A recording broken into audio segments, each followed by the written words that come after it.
Student, कल मैंने question number 3 बता दिया था और ये 4 आप लोगों से बोला था मैंने कि ये करना है आपको।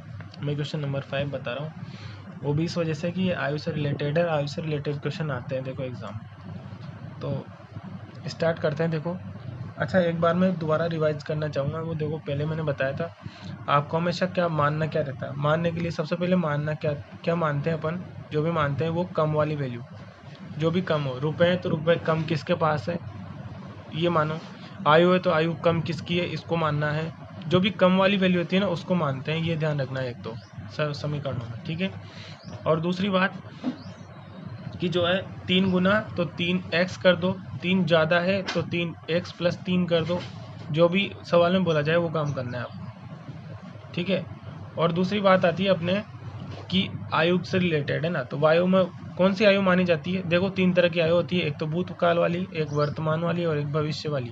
आपको हमेशा वर्तमान वाली को मानना है कि भाई जो भी है उसकी वर्तमान आयु इतनी है, एक्स मान लेना है कि एक्स मान लिया हमने, ठीक है। ये 2-3 चीज़ें। और वर्तमान आयु आपने एक्स मानी है, आपसे कोई कहते हैं कि 5 साल पहले, तो पहले जाने के लिए x - 5 करोगे, और ये 5 साल बाद की बात बोले तो x + 5 करोगे, क्योंकि बाद 5 साल बाद तो 5 साल बड़ा हो जाएगा ना वर्तमान से।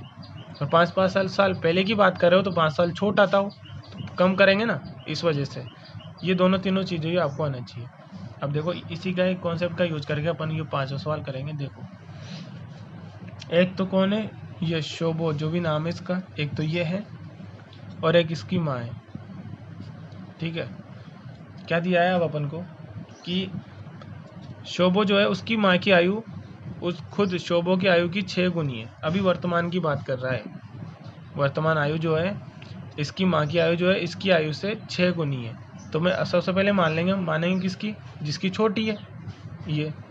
तो यहाँ लिख देंगे माना, कौन है छोटा, ये लड़का लड़की है पता नहीं लग रहा। शोभो की आयु x है, और कौन सी आयु, तो यहाँ लिख देंगे वर्तमान। यहाँ लिखा नहीं मैंने, माना कि शोभो की वर्तमान आयु बराबर x है। x वर्ष भी लिख सकते हो यहाँ पे ना, तो यहाँ मैं लिख देता हूँ एक बार और, वर्तमान आयु इसकी कितनी मानी हमने, x मानी ना। छोटा तो यही है, छोटा छोटी जो भी है ये, लेकिन यही है शोभो की आयु। शोभो की माँ की आयु जो है इस खुद शोभो की आयु की 6 गुनी है ना, वर्तमान आयु की बात हो रही है, तो 6 गुना कर दो, ये लो। इस वजह से माँ की आयु कितनी हो जाएगी, 6x। आगे देखो क्या लिखा हुआ है, 5 वर्ष बाद। देखो दिख रहा होगा आपको, 5 वर्ष बाद। 5 वर्ष बाद दोनों की आयु निकाल लो पहले तो। 5 वर्ष बाद की आयु, 5 वर्ष बाद की आयु क्या हो जाएगी, तो देखो मैं यहाँ इसमें बता देता हूँ आपको। 5 वर्ष बाद आयु हो जाएगी, लिखा हुआ है देखो यहाँ पे 5 वर्ष बाद। पहले तो 5 वर्ष बाद पहुँचो, तो ये तो 5 साल बड़ा हो जाएगा, जो भी है 5 साल बड़ा, ये x + 5, और ये माँ भी 5 साल बड़ी हो जाएगी, 5 साल जुड़ जाएंगे। जो भी वर्तमान आयु है उससे 5-5 साल दोनों की ज़्यादा की। अब 5 साल बाद की क्या बोला है, प्रश्नानुसार क्या बोला है, ये देखो 5 वर्ष बाद शोभो की आयु उसकी माँ की वर्तमान आयु की 1/3 हो जाएगी। 1/3 का मतलब 1/3, तो उनकी आयु ज्ञात कीजिए। लेकिन यहाँ जो कॉन्सेप्ट दिया है ना वो बहुत गजब का है। 5 वर्ष बाद शोभो की आयु उसकी माँ की वर्तमान आयु, यहाँ वर्तमान और यहाँ 5 साल बाद की बात कर रहा है ना। तो देखना कैसे करना है कि 1/3 हो जाएगी, मतलब ये 5 साल बाद की जो शोभो की आयु है, ये देखो 5 साल बाद की जो ये शोभो की आयु है, ये जो है 1/3 हो जाएगी। 1/3 हो जाएगी किसकी, इसकी माँ की वर्तमान आयु की। और माँ की वर्तमान आयु कितनी है, 6x। देखो वर्तमान आयु तो ये रही ना। दोबारा देखो 5 वर्ष बाद शोभो की जो आयु, तो 5 वर्ष बाद की शोभो की आयु लिख दी, वो जो है 1/3 हो जाएगी। देखो यहाँ पे साफ लिखा हुआ है 5 वर्ष बाद शोभो की आयु उसकी माँ की वर्तमान आयु की 1/3 हो जाएगी, मतलब उसकी माँ की जो वर्तमान आयु है उसका 1/3, 1/3 हिस्सा हो जाएगा किसका, इसका 5 साल बाद की आयु। बस अब समीकरण बन चुकी है, x का मान ज्ञात करना ओनली। आयु किसकी पूछी अपन से, उनकी आयु ज्ञात कीजिए, मतलब दोनों की पता करनी है। तो देखो दोनों की पता करते हैं। ये 3 से 2 बार कट जाएगा, देखो 3 का भाग 6 में कितनी बार चला जाएगा, 2 बार। तो क्या बचा, 2x बचा इधर, और ये x को उधर ले जाओ या 2x को उधर ले आओ, एक ही बात है। मैं x को उधर ले जा रहा हूँ, x का पक्षांतर, ये पक्षांतरण, और पक्षांतरण से क्या होगा, इधर 5 रह गया सिर्फ, और x उधर चला गया तो 2x माइनस x हो गया। ठीक है, 5 बराबर 2x में से x कम करोगे तो x बच जाएगा। तो x का मान अरे 5 बराबर x लिखो या x बराबर 5 लिखो, एक ही तो बात है। चाहो तो इसको ऐसे लिख दो ना, पक्ष चेंज करके, एक ही बात है। तो x का मान कितना आया, 5, और x क्या माना था हमने, शोभो की वर्तमान आयु मानी थी हमने। तो x तो कितना, मतलब शोभो तो कितने साल का हुआ, 5 का, और उसकी माँ उसकी 6 गुना 6 पंजे 30 साल की उसकी माँ है। तो यहाँ लिख देंगे, इसलिए ये जो भी है शोभो की वर्तमान ही बोली उसने, वर्तमान आयु बराबर तो 5 तथा उसकी माँ की आयु 6 इंटू 5, 6 इंटू 5 कितना हो जाएगा, 30 वर्ष। इनके पीछे वर्ष लगा दें भाई, ये वर्ष। ठीक है ना। तो इस तरीके से करना है आयु वाले क्वेश्चन। अब देखो छठा जो क्वेश्चन है वो देखो, महुली गांव में एक तंग आयताकार भूखंड विद्यालय बनाने के लिए सुरक्षित है। ठीक है, एक कोई भी भूखंड है वो आयताकार आकृति का है और उसको जो है वो विद्यालय बनाने के लिए रखा हुआ है कि भाई इसमें अब स्कूल बनेगा। इस भूखंड की लंबाई और चौड़ाई क्रमशः 11:4 अनुपात में है। मतलब लंबाई जो है वो तो 4, लंबाई का अनुपात 11 है और चौड़ाई का 4 अनुपात है। गांव पंचायत को इस भूखंड की बाढ़ मतलब ऐसे बाउंड्री करानी है। बाउंड्री कराने में 100 रुपये प्रति वर्ग मीटर की दर से 75,000 व्यय करने होंगे। तो उसकी माप कितनी होगी, मतलब यूँ बोला है कि वो लंबाई चौड़ाई याद करो। अभी तो लंबाई चौड़ाई की क्या याद करने बोल रखी है, बस अनुपात दे रखा है। तो देखो मैं बताता हूँ ये सवाल कैसे करना है आपको। ये 6 क्वेश्चन, सबसे पहले तो लंबाई और चौड़ाई का अनुपात है ना। तो लंबाई और चौड़ाई, लेंथ और विड्थ होता है ना, तो इसका अनुपात कितना है, 11:4 ये दे रखा है। मैंने बोला था जब भी अनुपात दिया हो तो रियल लंबाई और चौड़ाई याद करनी हो, वो कितनी आ जाएगी। आयु का अनुपात हो तो रियल आयु, और पैसों का अनुपात हो तो पैसे पता करने हो तो क्या करते हैं, x से गुणा करते हैं। इस वजह से l बराबर लंबाई कितनी हो जाएगी, 11x, और चौड़ाई कितनी हो जाएगी, 4x। ये बताया था मैंने। आप x से गुणा कर दो तो लंबाई चौड़ाई मिल जाएगी आपको। ठीक है, क्या करवा रहा है वो, बाउंड्री करानी है। और बाउंड्री क्या होती है, उसका परिमाप, आयत का परिमाप होता है। तो परिमाप का सूत्र लगा दो, यूँ कहना चाह रहा है। और परिमाप का सूत्र देखो, परिमाप और रुपए, देखो रुपए क्या है, 100 रुपये प्रति वर्ग मीटर की दर से 75,000 रुपये खर्च हुए। इसका मतलब हम बाउंड्री की लंबाई तो पता कर सकते हैं। देखो जैसे मान लो यहाँ ऐसे समझ में नहीं आएगा, आप ऐसे समझो, ये मैं यार अब मैं समझा रहा हूँ थोड़ा सा, चलो यही बताता हूँ। देखना, कोई आदमी जो है सब्जी लाया, और सब्जी लाया जैसे मान लो 1 रुपये किलो, 1 किलो सब्जी जो है वो आती है जैसे मान लो 20 रुपये की, और वो जो है 100 रुपये की सब्जी लाया। तो बताओ कितने किलो लाया होगा, कैसे पता करोगे। 1 किलो 20 की है, तो 100 रुपये की सब्जी लाया तो कितने किलो आएगी, कैसे पता करते हैं। तो आप कह दोगे सर जो जितने रुपए हैं उसमें एक की रेट का भाग लगा दो, 1 की रेट का भाग लगा दिया, कितनी बार भाग गया, 5 बार। तो वही कहना चाह रहा हूँ मैं। उन्होंने क्या किया, बाउंड्री कराई और बाउंड्री का खर्चा दे दिया। बाउंड्री का खर्चा क्या था कि 100 रुपये प्रति वर्ग मीटर, 100 रुपये प्रति मीटर, सॉरी वर्ग भी नहीं आएगा तो प्रति मीटर, तो 100 रुपये लगे। और खर्चा कितना हो गया उसके, 75,000 का। तो अगर हम इसमें भाग लगा दें तो ये जो 750 आएगा, ये 750 क्या है, उसका परिमाप है।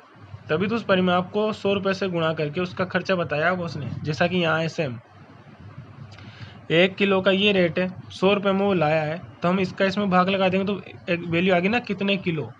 तो यहाँ कितने मीटर की बाउंड्री करी वो आ जाएगा, और कितने मीटर की बाउंड्री क्या हो जाएगा, उसका परिमाप हो जाएगा। ठीक है, तो हम यहाँ क्या करेंगे, अब देखो आगे क्या करेंगे, सुनो।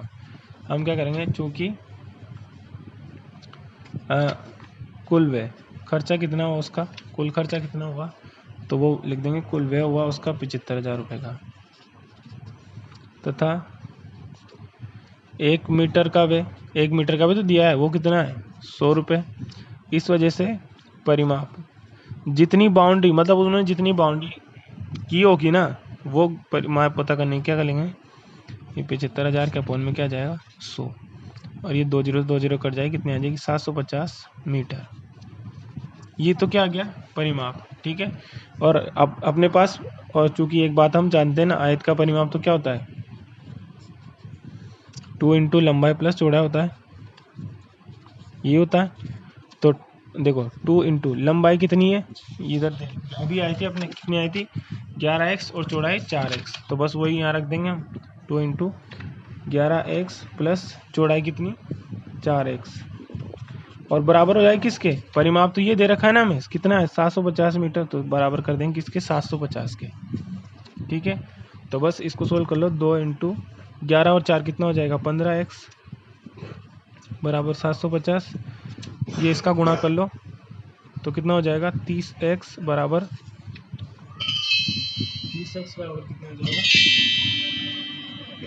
750, ये तो ऐसे रहेगा 30 हो गया बस यहाँ पे, और x बराबर निकालोगे तो 750 के बटे में कौन आ गया, या इधर गुणा वाला 30, 0 0 काट दो, 75 में 3 का भाग कितनी बार रहेगा 25 बार। x का मान कितना आया 25, अपन से x नहीं पूछा उसने, लंबाई चौड़ाई पूछी, तो इस वजह से लंबाई कितनी है 11x, तो 11 का 25 से गुणा कर दो, ठीक है। और चौड़ाई कितनी है 4x, तो 4 का भी 25 से गुणा कर दो, दोनों आ जाएगा। देखो 10 से किया था 250 आता, लेकिन एक 25 से और गुणा करना है तो 250 में 25 और जोड़ दो 275 मीटर, और 25 चौके कितना होता है 100 मीटर, ये लो। और इन दोनों का ही टोटल था, और उसका दुगना 375 का दुगना ही था, देखो 750 मीटर जो उसका परिमाप था वो, ठीक है। तो इस तरीके से करने हैं सारे सवाल, आगे और भी हैं, देखो ये स्कूल की वर्दी से लाने वाला क्वेश्चन आप लोग करना। अब मैं कल जो है, अभी और भी है इसमें, इनमें से एक आध क्वेश्चन मैं अच्छा वाला बता दूंगा। देखो इधर की साइड में और क्वेश्चन भी है, वैसे तो वही है, लैंग्वेज है, आपको लैंग्वेज पकड़नी है बस। सारे सवाल मैं बताऊंगा तो जाने का कोर्स पूरा होएगा अपना। कुछ क्वेश्चन करो, देखो हिरणों का झुंड आधा भाग मैदान में, तो कुल झुंड मान लेंगे हम कि माना कुल झुंड जो है वो 1 से आधा तो मैदान में चल रहा है, उसमें से x/2 आधा मैदान में चल रहा है। शेष कितना, शेष का 3/4 पड़ोस में, तो शेष कितना x/2, और उसका भी 3/4 3/4 से और गुणा कर दोगे, पड़ोस में ही खेल कूद रहा है, शेष बचे हिरण, और उसमें से माइनस कर दो, x/2 में से x/2 इंटू 3/4 माइनस कर दोगे, शेष बचे 9 और बराबर 9 कर दो, बस यहाँ आंसर आ जाएगा। बहुत आसान है, देखो चलो मैं बता देता हूँ, ये 8वां तो बाकी फिर आप लोग करना, ये 8वां मैं बता देता हूँ, देखो कैसे करना है। इसमें बस एक चीज़ को पकड़ना है आपको, बहुत आसान है। देखो हिरणों का एक झुंड का आधा भाग, अपन ने मान लिया कि माना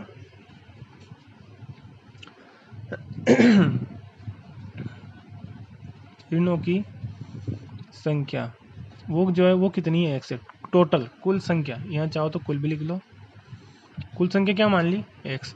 अब क्या बोला प्रश्नानुसार, देखते जाना, जो प्रश्न बोला है वही लिख कर रहा हूँ मैं, प्रश्नानुसार क्या बोला कि हिरणों के एक झुंड का आधा भाग, इसका आधा कितना होता है, x का आधा कितना होता है x/2, आधा कैसे करते हैं 2 का भाग देके।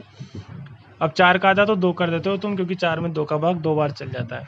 10 के आधे 5 कर देते हो, क्योंकि 5 बार भाग चला गया, लेकिन x का आधा थोड़ी आता है अपन को, तो x का आधा कितना होगा, वही आएगा x/2। तो देखो अब यहाँ एक डायग्राम से समझना, टोटल हिरण कितने थे x थे, इनका आधा भाग कर दो, x/2 और x/2 2 भाग कर दिए, ठीक है। उसने क्या कहा है कि हिरणों का झुंड का आधा भाग तो मैदान में चल रहा है, ये तो मैदान में चल रहा है, ये मैदान में चल रहा है, ये तो मैदान में चल रहा है आधा भाग तो, और आधा भाग जो है, और शेष का 3/4, शेष कितना, शेष भी तो यही है x/2, आधा, तो ये तो मैदान में चल रहा है ना, शेष कौन सा ये वाला भाग, इसका 3/4, किसी भी संख्या का 3/4 कैसे निकालते हैं, उसको 3/4 से गुणा कर दो। तो इसके भी 2 भाग हो गए। इस आधे शेष बचे भाग में से एक तो 3/4, इसका 3/4 3/4 से गुणा कर दिया। ये भाग तो, और बाकी एक भाग और बच जाएगा यहाँ पे ना। तो ये भाग क्या कर रहा है, शेष कितना, 1/2 का कितना 3/4, तो इसके 2 भाग कर दिए। 3/4 भाग क्या कर रहा है, पड़ोस में ही खेल कूद रहा है। ये पड़ोस में खेल कूद रहा है, खेल कूद लिख देता हूँ। और अब यूँ बोलेगा शेष और बचे, शेष बचे 9 हिरण। मतलब ये जो बचे हैं ना, ये हिरण कितने हैं, 9।